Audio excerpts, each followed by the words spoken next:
all the saints. Beautiful. And now he says, I pray that you will be active in sharing your faith.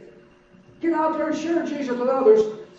Through the knowledge of every good thing we have in Christ. Why? When you accept Christ, there are 33 blessings that you receive when you receive Christ. Just, it's unbelievable. Now he says, your love has brought me great joy. You bring joy to my life because of your love. And great encouragement because you, my brother, have refreshed the hearts of the saints. Now that's the way to begin to ask somebody for something. That's fantastic.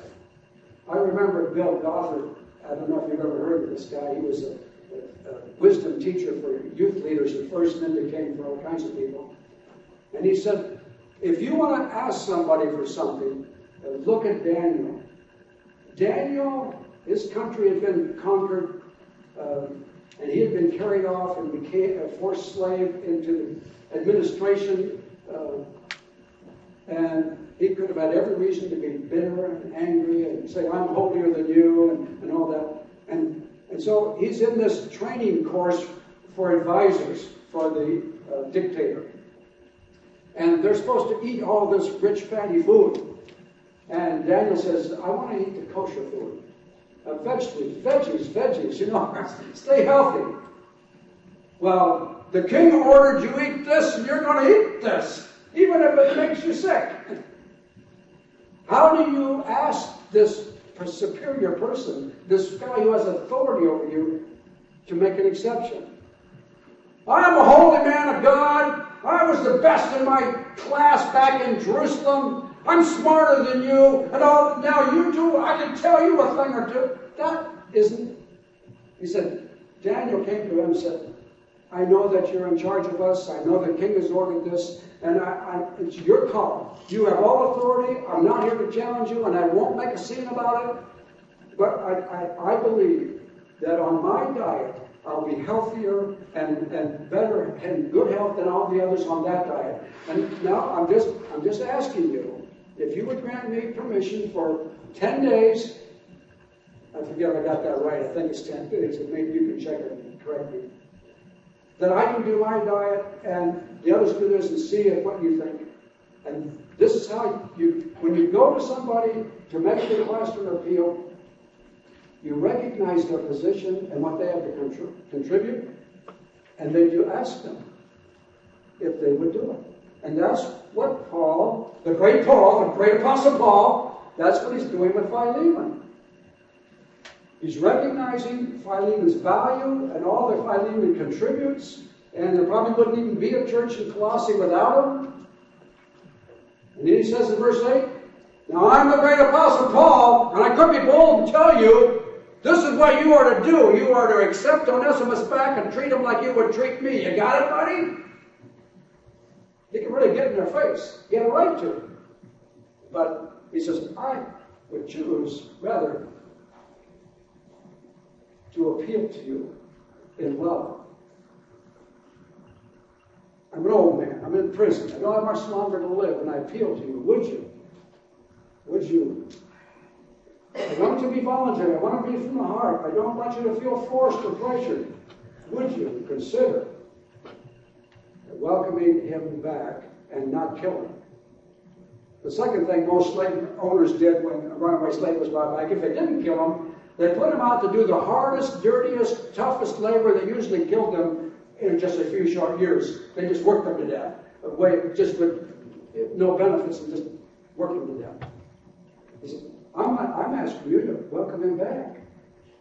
And if we're really partners in establishing churches and sharing Jesus Christ and making an eternal difference in people's hearts and lives, if we're really partners, would you welcome him back as you would welcome me and treat him as a brother in the Lord?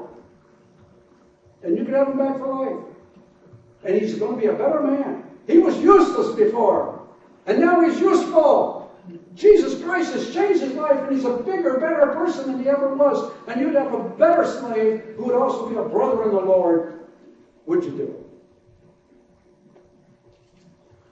it? He starts with this thank you in verses 1 through 7. I got some thank you notes, by the way, I brought along. we're always intending to do, I'm going to say thank you to so-and-so for this, or I'm going to say thank you to so-and-so for that. But then we get busy. We don't get it done. Well, I brought some along. And maybe you know somebody that you should be saying thank you to. They've refreshed the hearts of the saints. You got somebody in mind? Who do you know has been refreshing the hearts of the saints? And you've been meaning to say thank you, but you just haven't gotten around to it. Come up and take one of these thank you cards and go home and write a thank you note to that person and say, I'm thanking God for you because of what you've done or what you're doing. And I won't make you come up right now in front of everybody, but after church, pick up one of these thank you notes and say, I'm going to be like the Apostle Paul. The Apostle Paul didn't say, it would be a good thing to write to Philemon and thank him for refreshing the hearts of the saints. He actually did it. Nothing like actually doing it. Instead of just telling you, think about that. And so now, he's asking Philemon to do the impossible. Put yourself in Philemon's place. Down at the club, all the slave owners, the people, when I travel through airports, they have these little places in the airport. If you're members of the high-travel, expensive club, you can go in and you get special food, special treatment, and you're pretty important. I never had quite the wealth to get into all those, but Philemon is a wealthy man. He's one of the big guys in the community. And the other slave owners, and he probably hang out at the club once in a while. And the general thinking among slave owners. If I have a slave that runs away, I'm going to kill him. I'm going to work him to death. I'm going to make him pay. That's the general, and that was very true. Now, can you imagine Philemon saying, this Apostle Paul, I wouldn't know Jesus Christ. My soul wouldn't be saved without him. I owe him my life, but he's asking me to do the impossible. What am I going to do down at the club if I welcome Philemon back and all my buddies at the club say, you're going to undermine the whole authority, and all slaves are going to start running away when they think they can get by with it, and they get treated like a brother and a friend when they come back, like family. You're setting a bad example, and discipline and law and order is going to break down, and all our slaves are going to rebel, and man, how would you like to be Philemon and have the great Apostle Paul telling you to do this, which is not acceptable in your community? That was tough. In January the 10th, 49, that was way back there, January the 10th, 49.